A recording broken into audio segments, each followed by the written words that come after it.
अब है question number 25, कह रहा है प्रूव दैट 5 माइनस 2 रूट 3, ये शायद फर्स्ट चैप्टर से ही है, is a irrational number. It is given that root 3 is an irrational number. अच्छा, देखो इन जनरल जो क्वेश्चन पूछा जाता है वो ये वाला पूछते हैं, रूट 2 रूट 3 या रूट 5 को इरेशनल प्रूव करो। ये वो क्वेश्चन है, ये 2 नंबर में क्वेश्चन आया है। कितने नंबर में? सेक्शन बी का है ना। तो ये उससे आसान ही है, बल्कि वो भी आसान ही है। 2 क्वेश्चन है, या तो ये करें या तो ये करें, हम दोनों करते हैं। कह रहा है हमको ये इसको 5 माइनस 2 रूट 3 को हमने रैशनल, देखो कोई भी नंबर जब बड़े लेवल पे देखो तो या तो वो रैशनल होगा या तो इरेशनल होगा, या तो रैशनल होगा या तो इन्होंने बोला है कि ये बात प्रूव करो कि ये जो नंबर है ये इरेशनल है। तो हम उल्टा करते हैं, जैसा किया जाता है कि 5 माइनस 2 रूट 3 हमने मान लिया कि ये रैशनल है।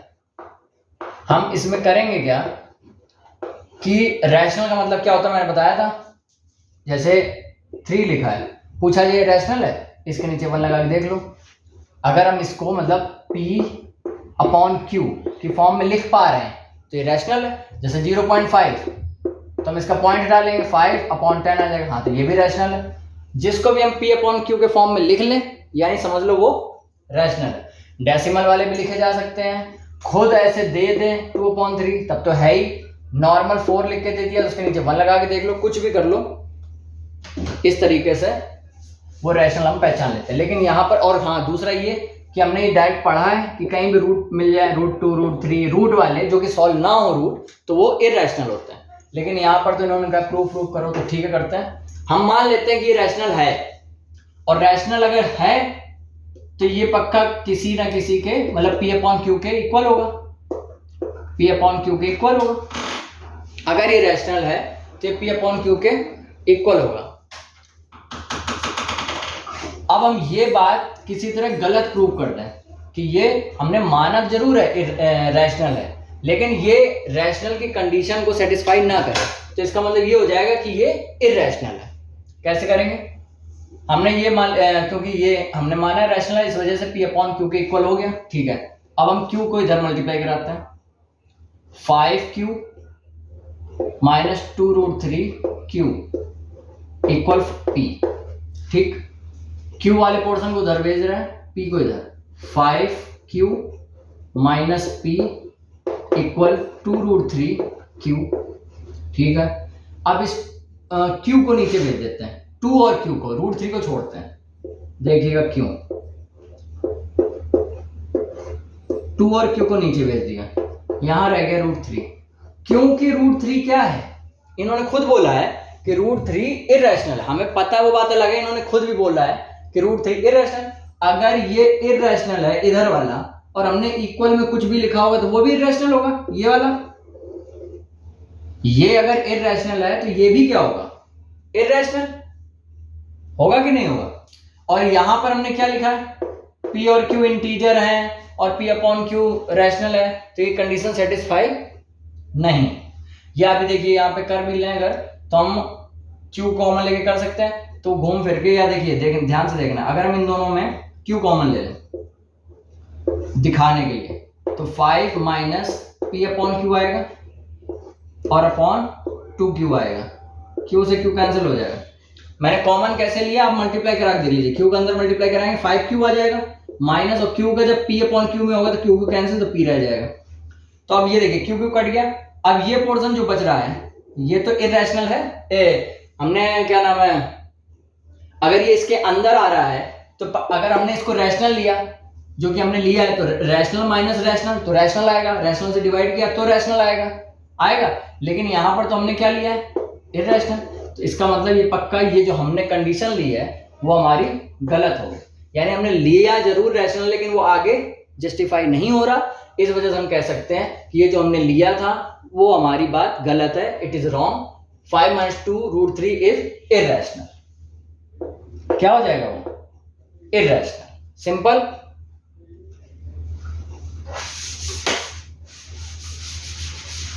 अब हम और वाला क्वेश्चन करते हैं, कह रहा show that the number this is a composite number. उसके लिए आपको कंपोजिट नंबर पता होना चाहिए क्या होता है।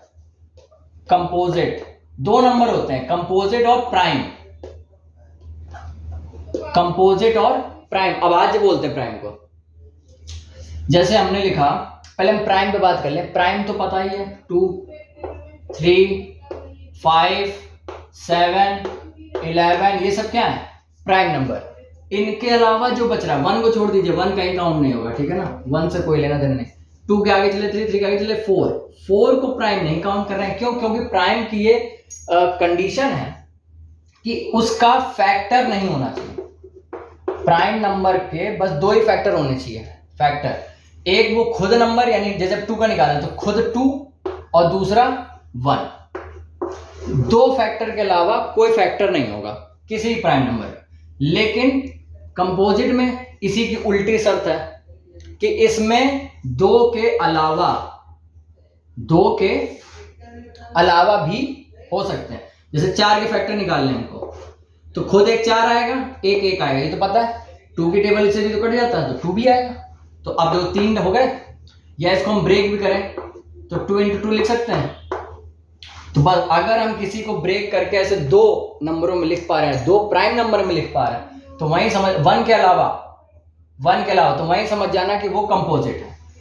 कितना ही बड़ा कुछ भी लिखा हो, जैसे 1 0 0 0 कुछ भी लिखा था, इतना बड़ा नंबर लिखा। अब हमको ये पता करना है, तो अगर हमने इसको इतना भी लिख पाया कि 10 into 1000, 2 पार्ट में दिखा दिया, और ये दोनों, अरे ये तो प्राइम नहीं, या क्या नाम 1 नहीं है दोनों में, तो हम तुरंत जान जाएंगे कि ये जो दूसरा नंबर है ये कंपोजिट है, प्राइम नहीं।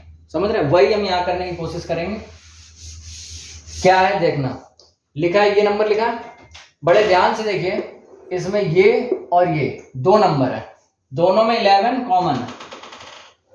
11 कॉमन लिया तो बचा 5 × 17 + 3।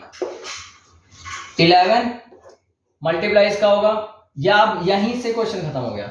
अब ये कुछ ना कुछ तो वैल्यू देगा ही, ये वैल्यू देगा ही। और यहाँ 11 से मल्टीप्लाई हो रहा है, 2 लोगों मल्टीप्लाई, और ये 1 नहीं है, दिखाई दे रहा है साफ साफ। तो बस यहीं से कंपोजिट नंबर प्रूफ हो गया। बाकी इसको अगर करना है तो 11 ब्रैकेट में 85 और 3 88, यानी 11 × 8, 11 कितने सारे फैक्टर हो गए, 2 की पावर 3। तो ये कंपोजिट है, प्रूफ हो गया।